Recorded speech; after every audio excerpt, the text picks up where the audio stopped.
हरे कृष्णा, जय श्री हरि। सनातन धर्म में एकादशी व्रत का विशेष महत्व होता है। साल की 24 एकादशियों में से निर्जला एकादशी सबसे महत्वपूर्ण एकादशी है। जो लोग पूरे साल एकादशी का व्रत नहीं रख पाते हैं, वो निर्जला एकादशी का व्रत करके शुभ फल प्राप्त कर सकते हैं। एकादशी तिथि भगवान विष्णु को समर्पित है। एकादशी तिथि को व्रत रखकर विधि विधान से भगवान विष्णु की पूजा अर्चना की जाती है। ज्येष्ठ मास में सबसे कठिन माने जाने वाली निर्जला एकादशी का व्रत रखा जाता है। यह व्रत ज्येष्ठ मास के शुक्ल पक्ष की एकादशी को रखा जाता है। ज्येष्ठ मास के शुक्ल पक्ष की एकादशी को निर्जला एकादशी या भीमसेनी एकादशी भी कहा जाता है। मान्यता है कि पांडव भाइयों में से भीम ने ज्येष्ठ मास के शुक्ल पक्ष की एकादशी को बगैर जल ग्रहण किए एकादशी का व्रत किया था। इस व्रत के प्रभाव से भीम को मोक्ष और लंबी आयु का वरदान प्राप्त हुआ था। निर्जला एकादशी को एकादशी व्रत में सबसे श्रेष्ठ माना जाता है और इससे वर्ष भर की एकादशी के बराबर पुण्य फल प्राप्त होता है। इस बार यानी कि साल 2025 में निर्जला एकादशी का व्रत 2 दिनों का हो रहा है। तो आज की इस वीडियो में हम जानेंगे कि साल 2025 में निर्जला एकादशी का व्रत कब रखा जाए, पूजा का शुभ मुहूर्त क्या होगा, पारण कब करें और इस दिन कौन कौन सी वस्तुओं का दान किया जाता है और इसके महत्व के बारे में जानेंगे।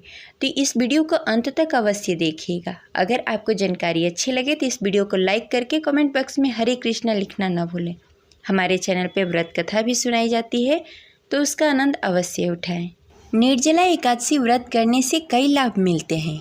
इस व्रत को करने से पापों का नाश होता है, पुण्य की प्राप्ति होती है और मोक्ष मार्ग का प्रशस्त होता है। भगवान विष्णु की कृपा से जीवन में सुख शांति और समृद्धि बनी रहती है और मन को शांति मिलती है। निर्जला एकादशी के दिन सूर्योदय से पूर्व ब्रह्म मुहूर्त में उठकर भगवान विष्णु का ध्यान करना चाहिए और स्नान आदि से निवृत्त होकर स्वच्छ वस्त्र धारण करें और व्रत का संकल्प लें।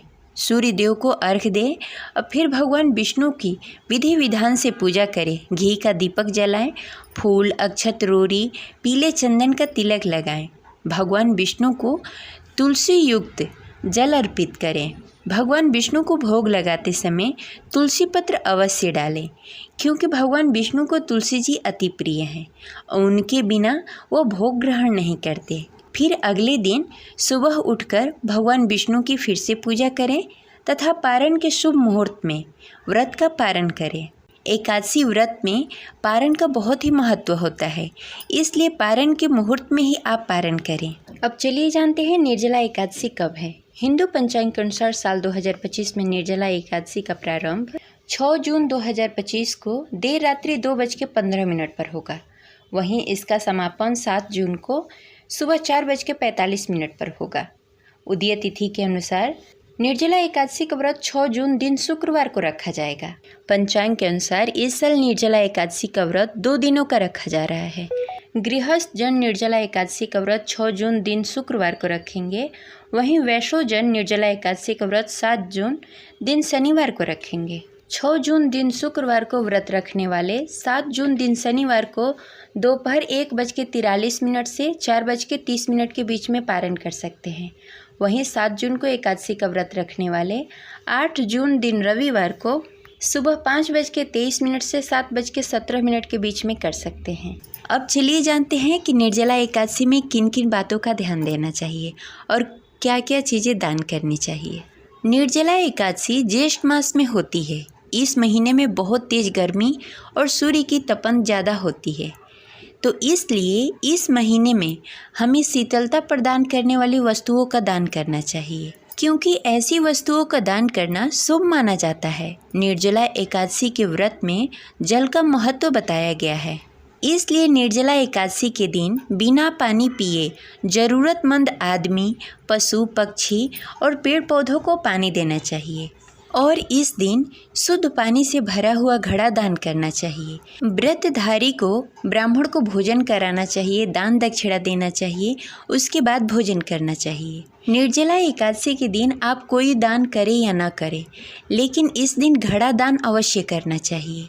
इसके लिए एक मिट्टी का घड़ा लें और उसमें शुद्ध पानी भर लें और उसके ऊपर मिट्टी का सराय रखें, उसमें चीनी भर लें और दक्षिणा रखकर और लाल कपड़े रखकर साथ ही शीतलता प्रदान करने वाले फल तरबूज, खरबूज, ककड़ी, आम, खीरा आदि फल रखकर दान करें और एक हाथ पंखा जरूर दान करें।